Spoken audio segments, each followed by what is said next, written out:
نبی پاک صلی اللہ علیہ وسلم نے ارشاد فرمایا سونا مسلمان وہ ہے کہ جس کام سے اس کا مطلب نہیں اس کام کو چھوڑ دے۔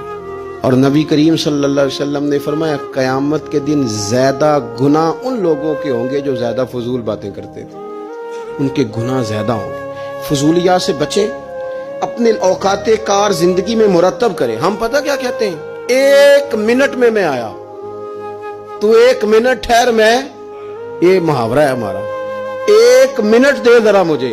تو میں اکثر دوستوں سے کہتا ہوں کہ جو 1 منٹ ہے نا، اسے کیوں ضائع کرتے ہو؟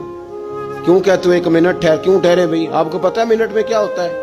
1 منٹ میں 6 دفعہ سورۃ اخلاص پڑھی جا سکتی ہے، اور 2 قرآن پاک پڑھنے کا ثواب ہے۔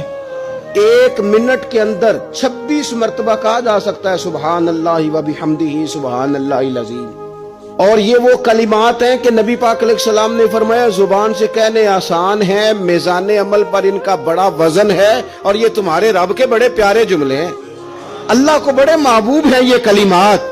آپ دیکھیں سبحان اللہ، الحمدللہ، اللہ اکبر، یہ کتنی دفعہ پڑھا جا سکتا ہے؟ 1 منٹ کے اندر کئی دفعہ پیار سے ماں باپ کی زیارت کی جا سکتی ہے، اور جتنی بار زیارت کرو پورے حج کا ثواب ملتا ہے۔